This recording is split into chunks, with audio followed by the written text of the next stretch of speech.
Khyber Pakhtunkhwa has potential beyond belief. 46% of Pakistan's forest is in KP. 27% of our land area is under forest. You have glaciers and you have rivers and you have streams, and the potential is unbelievable. The worst thing you can do is just build a road and then open it up to tourism. That's the worst thing you can do. A valley like Kumrat, if you pump in 20,000, 10,000, 5,000 people, thousands of people into it, it's going to have deleterious effects. You're not going to be able to enjoy the scene because it's going to be crowded. The sky is the limit. We haven't even stepped into this pool as yet, the ecotourism pool. You know, there are countries that run on tourism and ecotourism financial injections. What about the concept of ecotourism? Green areas, you know, that's where the whole concept of ecotourism comes in. That has to be soft, that has to be very carefully planned. It has to offer activities that do not damage the very, very fragile environment. KP's forests are majority community owned. 92% of KP's forests are community owned, okay, but managed by the government. Project like carbon credit projects. That's also, the biggest opportunity we have in Khyber Pakhtunkhwa. We're just about to complete a study carried out by the SEED for us. And we have, our initial calculations show us that we have a $66 million carbon credit pool that we can exploit.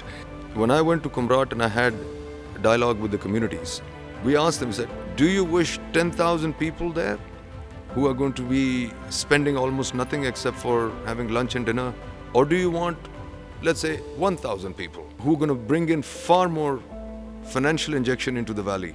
Act local, think global, So local wisdom is at the heart of any activity you want to take in a certain area. They know about things. I mean, maybe we found out through science that we should have trees and they will preserve the glacier. It happens because they balance the temperature.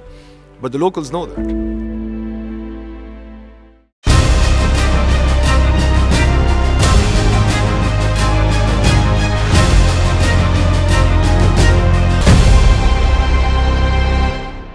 Assalamu alaikum, welcome to our podcast. I am Sohail Azhar Khan.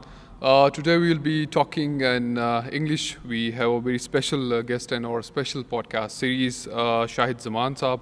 Shahid Zaman Saab, thank you so much for giving us time for this specific podcast. Thank you. You are a secretary for the Forest and Wildlife for Khyber Pakhtunkhwa, and you have been in service from last 25 years.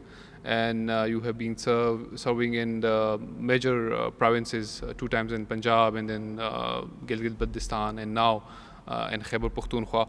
So we just want to talk about the tourism and the tourism sector challenges in Khyber Pakhtunkhwa. So how do you see the recent challenges in the tourism sectors of Khyber Pakhtunkhwa, specifically the overgrown destinations, the sites, and the overpopulated sites? That is directly affecting the environment and the biodiversity. So how do you see these challenges in the tourism sector? Okay, firstly, thank you very much for inviting me. This is a very important question. See, the thing is, we have to realize one thing. We are a country with a very large population. Right. And a large proportion of that population has also, alhamdulillah, become economically prosperous. And when sections of population become prosperous, obviously they work and they like to take a break. When they take a break, they like to go into places which will give them reprieve, either from the weather, hot summers, or a change. Everybody's looking for a change. So what's happening in our environment is that if you take the Pakistani context, the KP offers the majority of those places where people would like to come to. So we get a lot of people coming in from the Punjab. Obviously, they're welcomed. We get a lot of local KP residents going up into the hills, and so on and so forth. The numbers are humongous. They're huge. Those numbers obviously put a lot of pressure on those very, very precarious environments. Those environments those locales, those locations, let's say Kumrat, Galiat, other valleys of Swat or Dir or etc. These are very vulnerable to any kind of pressures being put on them. So for example, what are some of the pressures? You build hotels, you bring concrete. You build roads, you bring concrete, asphalt. You bring cars, you bring CO2. All of that, has a very, very deep environmental impact. Right. So what do you need to do? Well, there are 2 or 3 ways. I mean, I'll put it in a simplistic fashion. The subject is, of course, far deeper than just this, but if one were to point out off the cuff a few pointers, what would they be? You need some deep level of planning. Right. The valleys can only take so many people. Beyond that, there's sewage, there's water effluent, there is heat coming in from concrete, as we just pointed out. That has a lot of effect on the local microclimate. So the snows get affected, the rains get affected, the waters get polluted. What do you do with the garbage, etc., etc.? And of course, what do you do with the fact that you put so much concrete into a valley like Kumrat? How do you manage that, etc., etc.? So a very deep level of planning is required. So we basically misunderstood the concept of tourism, and we just have the mindset to build a road to specific destination and you can promote the tourism. And now you see some of the destinations, you don't find any, nature connecting places. There you can go, you can sit with the river, you cannot, go to the overcrowded places. Yeah. So how do you see the lack of policies in the past, the lack of laws, the understanding of the tourism? See, the thing is, there's no lack of policy. The policy is there. There's no lack of laws. The laws are there. What you need to do is, which is what we had started doing back in 2018-19, together with the World Bank. What you need to do is you need to get into what is called as destination planning. Right. Okay. Every valley, every location will have the capacity to take a certain amount of footfall.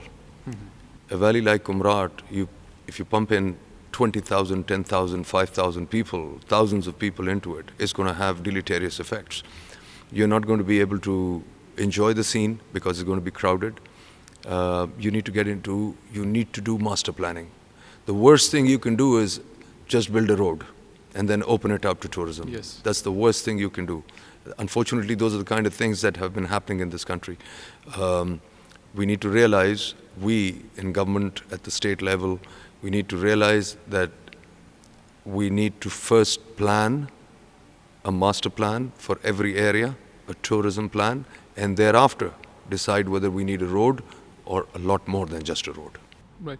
So what about the concept of ecotourism? What basically it is, if you can tell us and elaborate it in the specific sections or give us some examples that we can really understand the concept of ecotourism. Okay, so see, the thing is, the location will decide what kind of tourism you want. I mean, in the city of Florence, what attracts people? It's the beautiful lanes, the fantastic museums, the culture, etc. Rome will decide on the basis of its history, etc., etc. But if you go into green areas, that's where the whole concept of ecotourism comes in. That has to be soft. That has to be very carefully planned. It has to offer activities that do not damage the very, very fragile environment. There'll be places you will not take your cars. There'll be places, that have to be hydrocarbon free. Then you'll have to decide on how many people can be accommodated within a certain valley, as we just discussed. The kind of activities that can happen, the kind of architecture that can go into that place. So all of these activities, basically speaking, have to be planned around the fulcrum of a soft footprint. If you if you're going to take noise there, and you're going to take garbage there, and you're going to take badly designed buildings there with concrete and so on and so forth, a time will come, ultimately, the local environment will pay very dearly for it. Your water is going to get polluted, your forests are going to get affected, your glaciers, which are melting very fast, by the way, the heat from the hydrocarbons, that's going to affect the glaciers, So you have to really balance it out very, very carefully. And it also affecting the local communities. Oh, sure. And that's really important that, 90% of the forest in the whole world are with the endangered communities. And we need to understand them. They are the real people that conserve this environment for us. So how do you see that ecotourism can really help to rebuild these communities and to give them a proper economy that can also protect the environment and also promote the tourism? So I'll give you two examples. Something that I'm involved with myself, and the KP government has initiated these steps. Small steps have been taken, bigger steps are required. So I'll give you the example of Kumrat Valley. Right. Okay, so on the Kumrat front, what we've done is we've made a working group. The working group consists of the forest department being in the lead, and other allied departments that are connected to Kumrat in one form or another, including political representatives. We're all part of that, and we brought the World Bank into it. Okay? Okay. Now, we formed a similar working group for the Kalash valleys. All right? These have been formed lately, and we still have to work out the dynamics and semantics of how we're going to move forward. Now, having said that, what have we done in Kumrat, for example, up till now? So first of all, we realized that this complete madcap construction that's happening with bad designs and bad materials, that has to give way to something far more planned and far more structured, vis-a-vis the material you use, vis-a-vis the kind of designs you use, what do you do with the effluent water, etc., etc. I'll just come to the role of the communities. So we're doing that with Kumrat. We've also put a stop to further construction right now. Okay. Now, when I went to Kumrat and I had dialogue with the communities, I asked them one simple question. I said, do you want tens of thousands of people coming in who are going to, ultimately that number of people are going to affect your culture? It's going to be a game changer. It's a game changer not in a positive way, but in a negative way regarding your lifestyle, your way of living, and so on and so forth. I mean, you're very happy right now to sell them your plot of land to build a hotel and become a little partner in it, or get a lump sum chunk of money. But a time will come when this valley will remain no more conducive to your living according to your lifestyle. The money will come, but you will lose your privacy, culture. Sure, and all that. Absolutely. And they took that message very well. And they said, so what are you exactly looking for? So I said, look, let's get together. Let's have a set of structures put in place, which will decide, in which we will decide together with the communities. Because ultimately the benefit has to come to the community, and it is their valley. Obviously. So we come in with the support, we bring in the right kind of development, planning, enforcement, etc., and you give us the space to work. And it's very simple. I said, basically the way we discussed it with them was, and this is for Kumrat and allied valleys around it. Okay. We asked them, we said, do you wish 10,000 people there who are going to be spending almost nothing except for having lunch and dinner and, that hotel room that they're staying in with nothing else to do? Right. Or do you want, let's say, 1,000 people, who are going to bring in far more financial injection into the valley, which will obviously belong to the people than that injection of finances? Do you want fewer people with a softer footprint but a higher injection of financial resources into the valley? Or do you want 10,000 people, let's say, more people but less injection, and negatively affecting your long-term culture and your environment? Right. So the choice is with them. And these people took that message very well. So I think what we need to do is we need to take this message to more people. And let's see how much success we gain inshallah, in Kumrat and allied valleys. Some of the allied valleys people are very, very keen. Everybody wants tourism to come in because they know the amount of financial support that the communities get from that. But obviously the communities are not they're not connected to the outside world in the manner in which we are, or the World Bank, of course, is, or, So what we need to do is each has a role to play.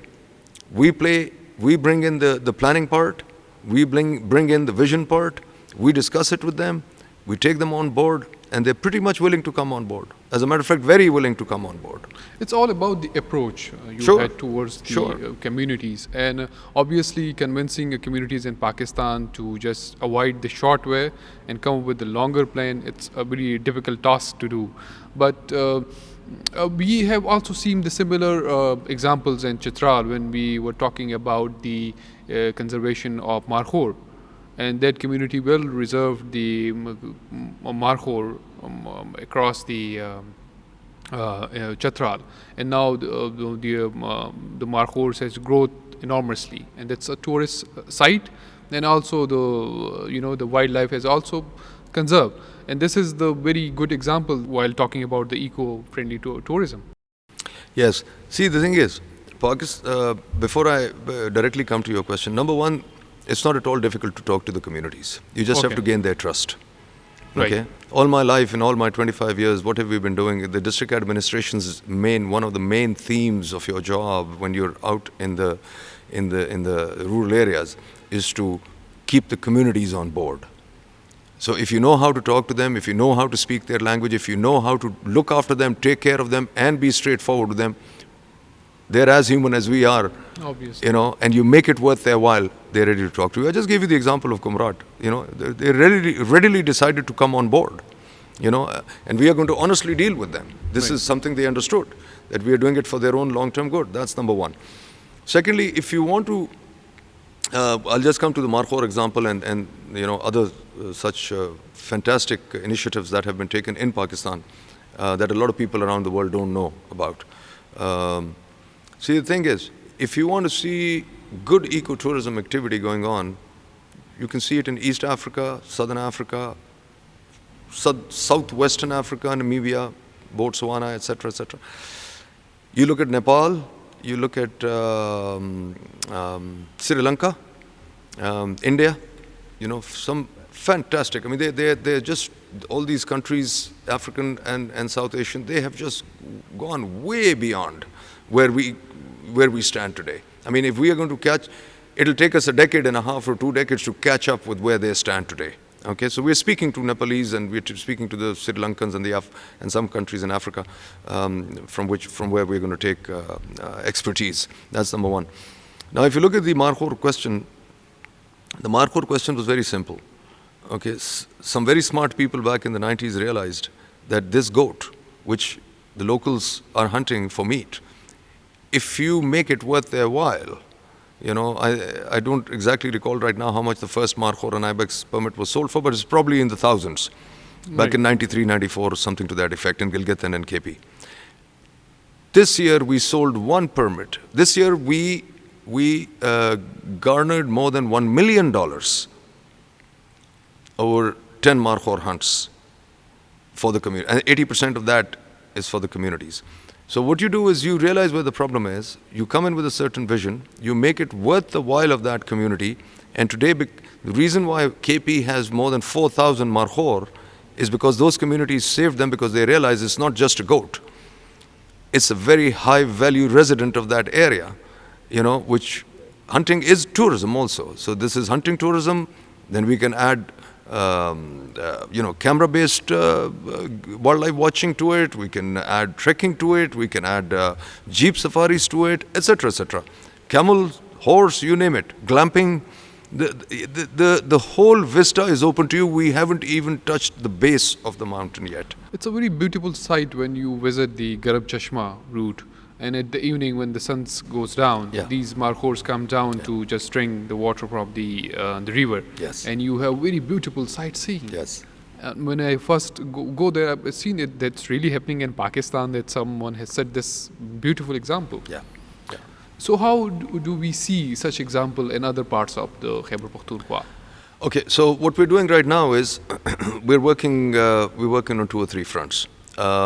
Of course, we work together with the communities. That's the strength of the KP program or the GB program, even the Punjab program. So which is actually very unique. I was just in the US for this huge big Safari Club International hunting convention, and our program is very, very unique. And the reason why it is so popular with international hunters is because when they realize that 80% of that money goes to the communities, the poor communities,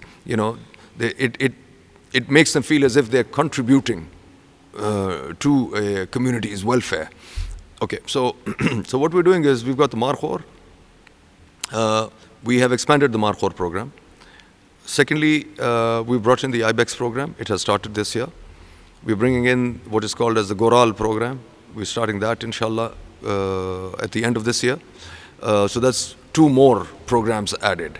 Then the third and most fascinating program that's going to, inshallah, happen is, and all of this will ultimately lead into good ecotourism activities also, not just hunting activity. So we're bringing in a carnivore program, a carnivore research program, which will involve communities and international, people who want to be part of that program. It's quite unique actually. The Snow Leopard Foundation is part of that. So that's another one that we are launching as of July, inshallah. We will be launching that.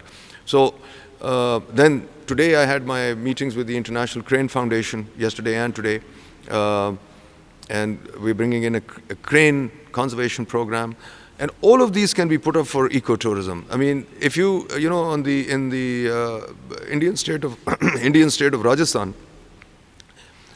they have tens of thousands of cranes coming in, as we do too. From Iran and Afghanistan, they cross over into Pakistan and then they go into India. And there are these villages which protect them, look after them, and feed them. And it's become a complete ecotourism craze. I mean, people by the thousands come to watch these tens of thousands of cranes being fed by local villagers. Yeah. So you can do similar things. Nepal and India have this program of snow leopard watching. Okay. Yeah. Why can't we do that? Yes, definitely. Okay, we can do. Africa has this whole wildlife watching safaris. Why can't we do that? And we have some endangered species in Khyber Pakhtunkhwa. Sure. Black bears and a lot of. Sure. We have black bear, we have brown bear, we have lynx, we have ibex, markhor, goral, you name it, pheasants. It's unbelievably rich. And the Chitral example is a very best example that I've seen bridges being built on that amount. True. School being built True. on that amount that covers from the trophy hunting. Yeah. And the most important site was the watcher being set on the different locations that you've been watching these markhor, that it should be not harmed or killed and anything else. And we hope to see that such projects will also start in Sawat and other districts. Oh, they have already. Okay. Yeah, we have. It's already happening in Chitral and Kohistan. We're spreading it more in Kohistan. We've done studies on and taken local communities on board for about 6 different conservancies and game reserves in Kohistan. Then Swat, especially the Mankyal area, we're going to add that to it at the end of this year. Inshallah, we will add Dir to it. So that's going to happen. We're going to add areas in Hazara, Bir, and then in Alai we will add areas to it. We've done all the studies. Okay. Inshallah, by the end of this year, those will start also. Protected areas will be declared. Communities will be taken on board. So it's spreading. It's spreading. Recently, I've heard about the black bears in some valleys of the Kalam. Some valleys of where? In Kalam. Yeah. If we talk about the Bahudan area and some similar to that, that the climate change has also affect the wildlife. And now these black bears doesn't go for the hibernation; they awake for the whole year, and it was quite a very difficult for me to understand that the whole cycle is disturbed because of the climate change events of these animals, and how much it need to be protected. Absolutely. See, the thing is, first and foremost, what you need is research. We've almost got we're very low on research. Okay, so that's why we brought in the carnivore research program. That's the first and foremost thing we need to do: studies and research, local research, and then having global bodies with us. So that's why we brought the Snow Leopard Foundation on board. That's why we brought the International Crane Foundation on board. So you need to do all of these things, and we brought in the whole compensation program for communities because they are getting affected. So on and so forth. You have to have a 360 approach. Obviously. So when you were the secretary for the tourism in the past, one project that you came along was the KITE. So how that idea came to you, and how Okay. the government executed that project? Okay, so as far as KITE is concerned, I think the credit should go where it belongs. So KITE was a program started by my predecessor, and then I took it forward. I think my contribution and the Director of Antiquities, Dr. Samad, his contribution, so mine and his joint contribution was that we brought the whole antiquities sector into the KITE program, which was not then part of it. Okay. And then I was there, until I was there as secretary, we unrolled it and we took it forward, but thereafter I left. Okay. So other people would know far more about where KITE stands and how KITE has been enrolled after 2000, end of 18, which is when I left. But yes, KITE has done some very, very interesting work. One is the whole idea of the tourism zones, ITZs, the ITZs. integrated The tourism second zones. fantastic thing is, I think this is not my contribution, but Dr. Samad's contribution. You can see the museum has changed, and so much Yeah. else has happened on the antiquities front. Yeah. I think that's something really fantastic, because the antiquities sector in Pakistan, which is at the heart of tourism. I mean, how does Rome get its tourists? For antiquities. How does Florence get its tourists? For antiquities. Right. So in addition to ecotourism, you've got this Buddhism-based antiquities, Buddhism-based/antiquities tourism that has been fantastically supported by Dr. Samad and his team, and with the support of KITE, I believe. So KITE, in all, in my understanding, has had some positive contribution. So how do you see an ecotourism has more opportunities, if we're talking about the livelihoods than the traditional tourism? Because it gives you the trek adventure, tour operators, tour guide, then the wildlife seeing activity. So how do you see that opportunity, that ecotourism come along with a lot of opportunities? Yeah, absolutely. I mean, it's the right way to do tourism, I'll give you an example. We've now brought in a project for the lake up in Naran, Saif al-Maluk. If you look at the trajectory, the sad trajectory of Saif al-Maluk over the last 25 years, I mean, I remember from a time when very few people were there, nobody, sort of stayed with the kind of activities that happen there now, and the heavy rush of population wasn't there, and we used to go trout fishing over there. And if you look at it now, there's tens of thousands of people there, there's car parks there, all of that activity is there. And I asked the other day, it's a national park area, so I asked the other day, I said, what's the foot count? And it's unbelievable, the number of people who come and visit that place on a daily basis. So, but what do they do? Mostly, they come and they're interested in having a meal. Obviously, it's a beautiful environment. Little do they know how the environment is getting affected, but even if they know, they can't really help it. We have to design it better. So, if you were to give it an ecotourism touch, there's so many activities that you can add to it. Not just a little jeep ride going up, sitting down, and having, tikka kadai or something like that. There's hundreds of things that you can do, which will not only help the local livelihoods in a far deeper manner, but it will have a far more salubrious effect on the environment. Which is what needs to be done, which is now what we intend to do through this project that we're bringing in. We misunderstood the tourism, specifically when the people come from across the Pakistan to a specific tourist destinations. So what ecotourism come along is to the education, to educate people. See, the thing is, I don't want to be taken wrong. When I say things have to be managed, and that it's better to have 500 people than 10,000 people. Okay. I don't really mean to say that we need to drive the people away. That's not what I mean. We need the people, because tourism runs on the tourists who are going to come. It's just that you have to, we talk a lot about educating the tourists, but I think what we need to start talking is planning for the tourists. That's the fundamental task. I mean, you can't sit down and educate each and every human being who's coming into your tourism areas. If you plan it properly and you give them the right opportunity, the right activities, and that in itself will have an educative effect. You know what I mean? Yeah. You see, so we're always talking about let's educate the public, let's educate the tourists, let's educate this, but there is no planning activity going on. And I'm not blaming anyone, the tourism sector or the tourism operators or the tourism ministry or anything. I'm not blaming that. I've been tourism secretary as well, you know, and all I'm saying is that we as a society have to realize that we have to get into the planning activity. And that planning activity will itself drive the whole sector into a more educated environment, you know, rather than, you know, holding the finger of every tourist and trying to tell him what to do, what not to do. Just create the right environment and people will follow it. How do you see the Kailash community and the preservation and conservations of different projects that have been taking place by the KP government? So how do you see the need of preserve that community?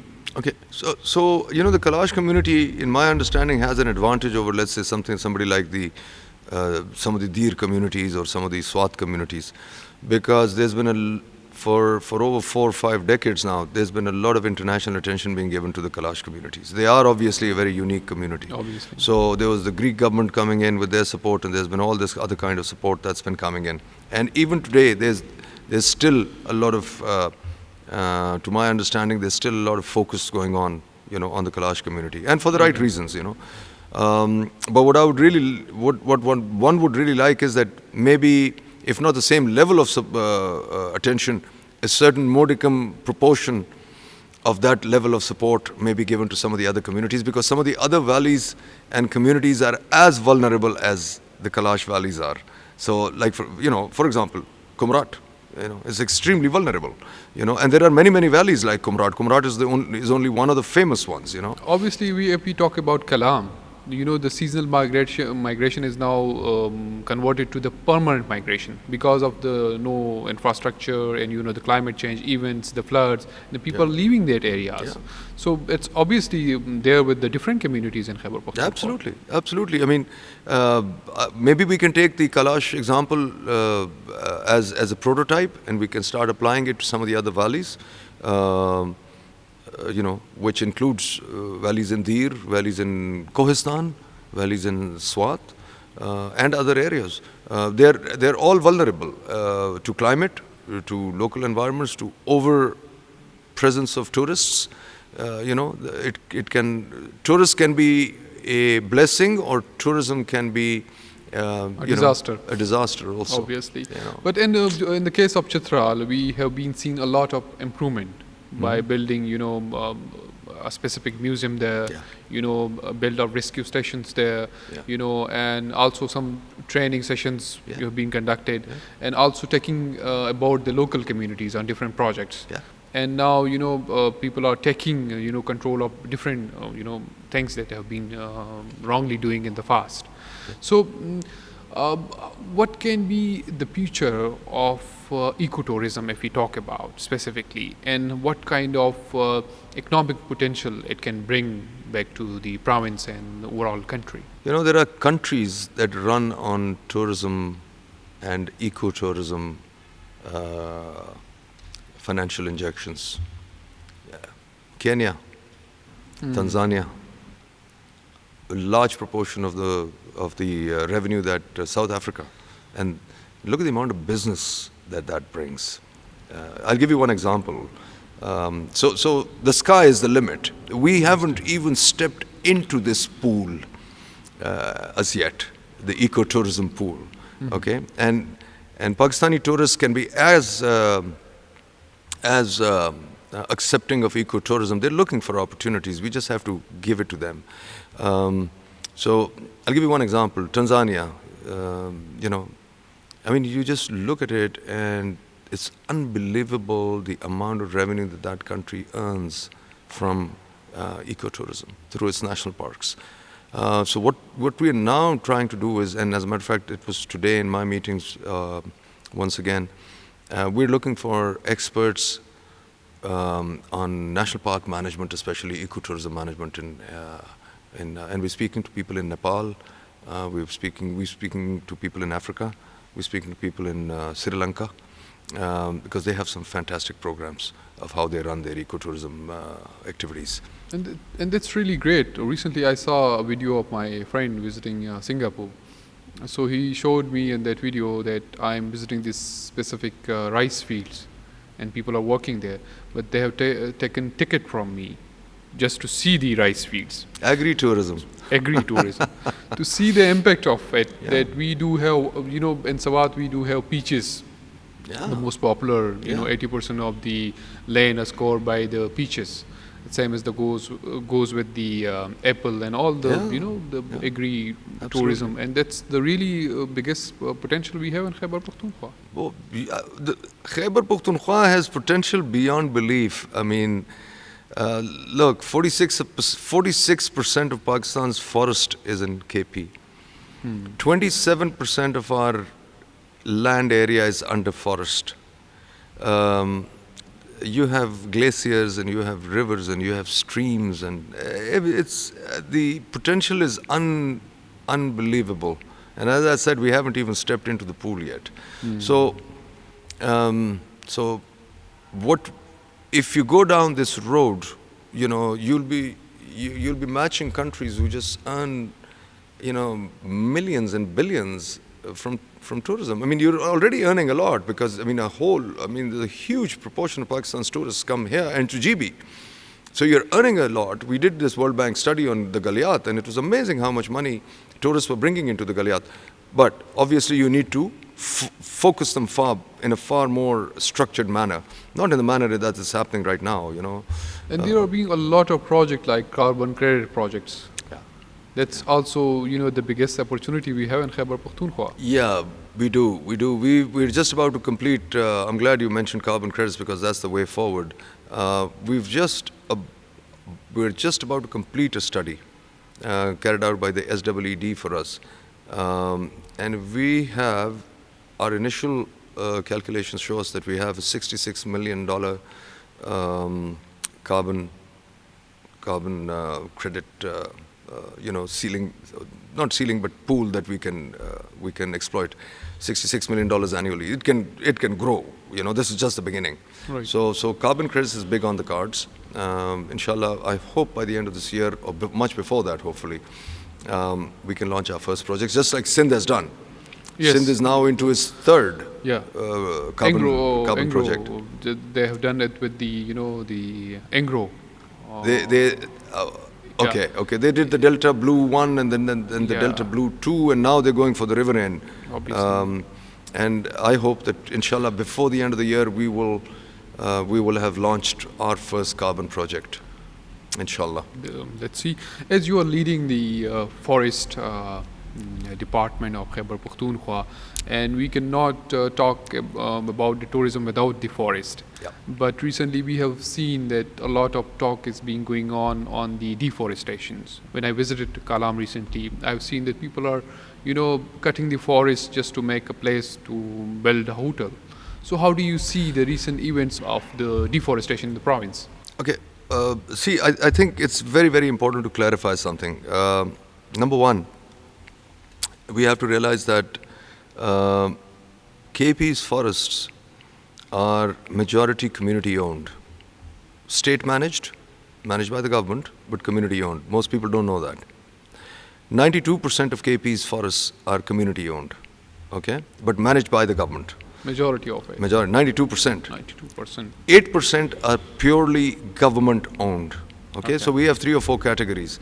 We have what is called as reserve forest, protected forest, Guzara forest. Okay, and then there's a 4th category called woodlots. Woodlots are basically the lands belong to the people, the trees belong to the people. Okay, we manage them. Okay, pretty much similarly, Guzara has a similar concept but different. And then we have the protected, and the reserve is completely owned government. Okay, having said that, in recent years, this whole concept amongst people has grown that as if there's a lot of deforestation happening. Let me assure you, let me assure the communities, our people through your podcast, that's not the case. Okay. As a matter of fact, in the KP, between 2014 and today, forest cover, tree cover has grown from 20% to almost 27%, 26 point something percent. And I'm not taking the credit for that. I don't even have to say that because I haven't done that. I just came in 8 months ago into KP Forest. Other people over the years have done it. And there's been some fantastic programs. The Billion Tree Plus program of the PTI government, the first one.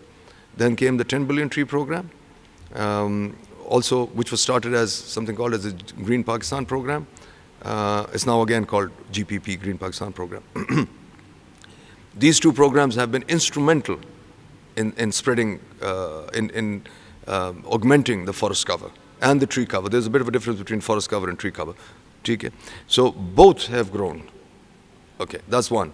Number two, we have what we call as the Scientific Forest Management Program. Okay? And under that program, there is harvesting happening, legal harvesting happening. A lot of the times when people talk about, oh, we see trees lying here and there or stumps lying here and there, most of that is, I went through that last season, and majority or almost all of that is actually legally harvested timber. Okay, all countries in the world have it. You know, Europe has it, Austria, Germany, you name it, they have it. The US has it. You have forests, you also carry out legal harvesting. And the legal harvesting, I mean, you'd be very surprised to hear, generally the amount that you take out from a certain area, you know, is actually no more than 2.5 to 3%. And it's very carefully marked based on very scientific methodologies, you know. So this year, basically what happened, which is what I had to deal with, was a lot of tourists coming in and them seeing piles of timber lying by the roadside, because these are mountainous areas, so you can't have go-downs for them. They have to be by the roadside. And these TikTok videos started spreading regarding deforestation and so on and so forth. And what you refer to people building a hotel, it's not as if they can just go anywhere and just build a hotel and cut the forest. In all probability, that's their own land and their own trees. Okay?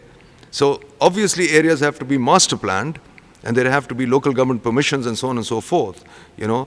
But the very fact that a certain development activity is happening is, in most of the cases when I got the messages and I checked it up, that was people's private land, woodlots, or private, sorry, not woodlots because we manage the woodlots for people, private land and private trees. How we need such kind of master planning, and specifically in the populated areas we are, you know, surrounded by the forest. So what the department is going in that regard? Okay, so as far as we are concerned, you know,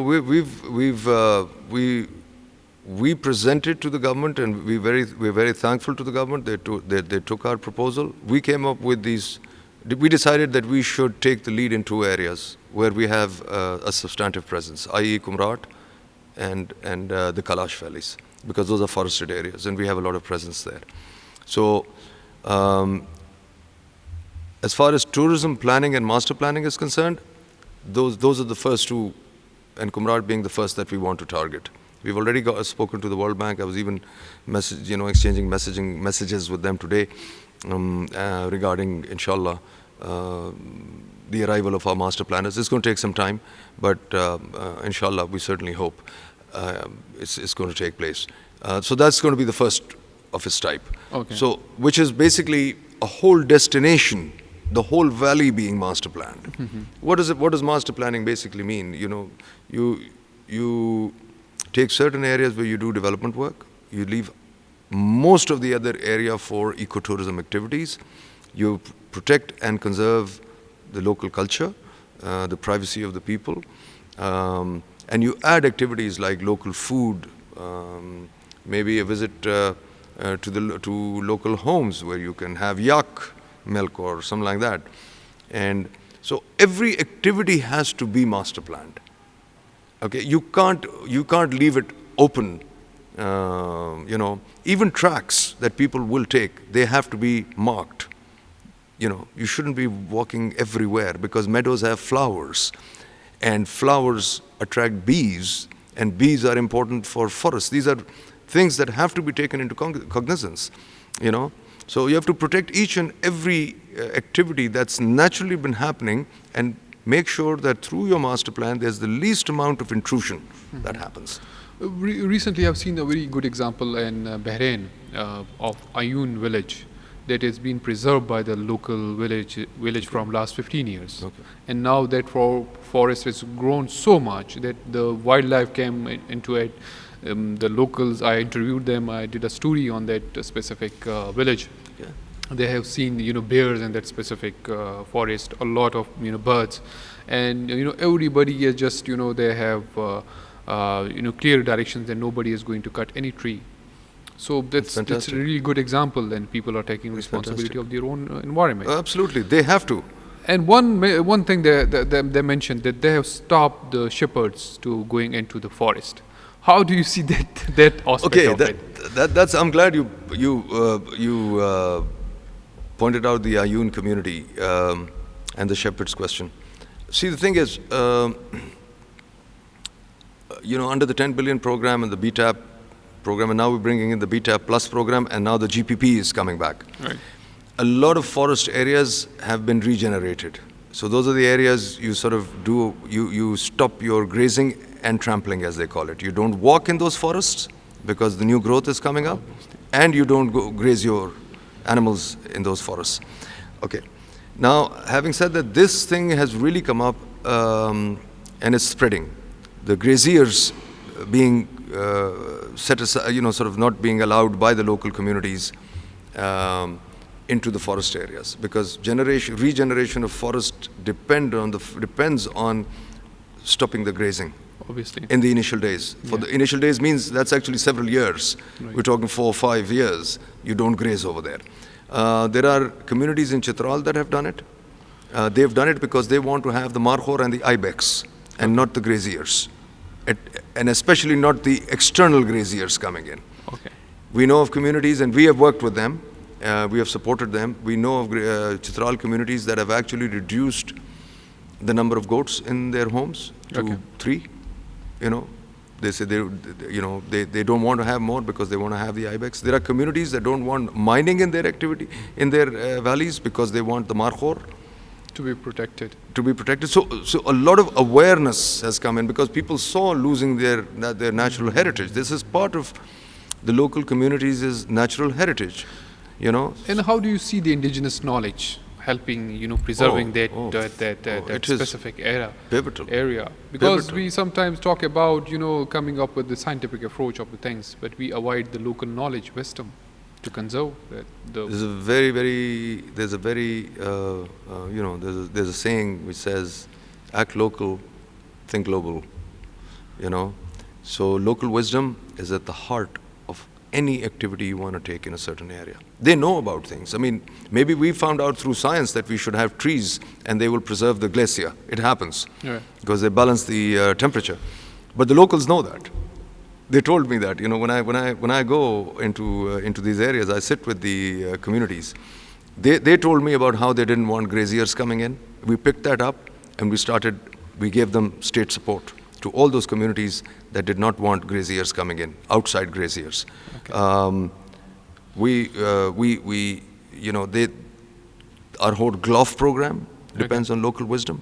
Forestation programs, is dependent on local wisdom. Okay. So you have to have local wisdom on board. Otherwise, you will not be able to achieve optimal results. And same is the case with the climate change events.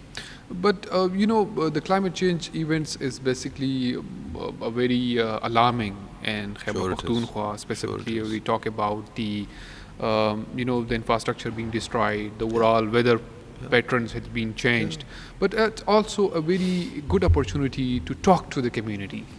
They have seen that the things have been changing drastically, so we need to, be protected more. And it's a really good opportunity to talk to the local communities to preserve their forest and environment. I agree. See, the thing is, My last, let's say, 5 years that I have been in the forest sector, forest, wildlife, environment, climate sector, I've realized one thing. I've sat with communities who had cut down their forests and soon realized that A, they had lost their natural heritage, and B, they realized that some really drastic changes were happening at the local level as far as climate was concerned. And they all got together and regenerated their forests. Of course, they're still young, those forests, but so I've seen those communities as well. The communities are dependent on these natural resources. So it's incumbent upon us, and we in the KP, we do talk to them. I'm not saying others don't, I'm sure the others do too, but in the KP, there's a very strong tradition of, let's say, the forest department speaking to the communities, and the communities and us are very, very strongly engaged with each other. Okay. They know things that we don't, and we know things that we can bring as better support for them, you know, because we have access to external knowledge, scientific knowledge, international support, and so on and so forth, state support. They have the wisdom, you know, and they have the local stake. So if the two of us get together, which we do, you always get better results. That's really great.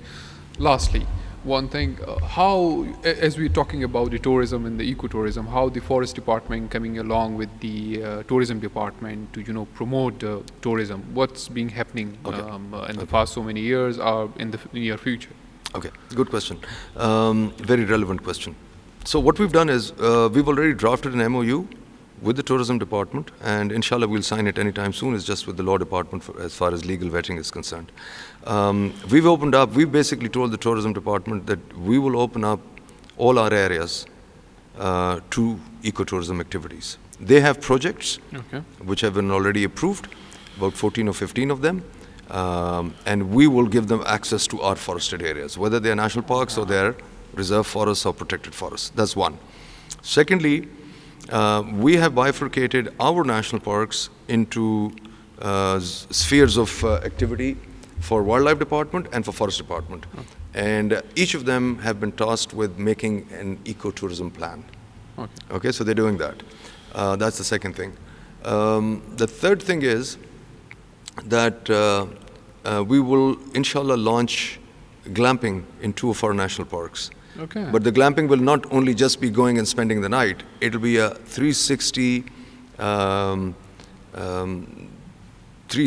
activity-based glamping. So there'll be trekking in there, there'll be, you name it, and it'll be there. And it'll all be done through the private sector, but with very, very strict oversight on how you're going to conduct your glamping activity and your ecotouristic activity. So those are 3 or 4 things that we're doing together with the tourism department and on our own. Obviously, the ecotourism comes with the concept of the environment and conservation of the environment. Absolutely. If so you are going to the forest, then it's your responsibility to, you know, collaborate on such. So this summer we will show some very good touristic activity, inshallah, to discerning tourists who would like to be part of it. We will be really excited to talk about Inshallah. that activities very soon, inshallah, in our next podcast. Very well. Thank you so much, Shahid Zaman Saab, for your time. Thank you. And it's really good talking to you about the project that you've been implementing, the plans you have in the future. It's a pleasure. And we will have soon another session. Inshallah. Looking forward to that. Thank you. Thank you everyone for watching our podcast. This series will continue where we will be talking to different experts of various tourism sector. Until that, goodbye.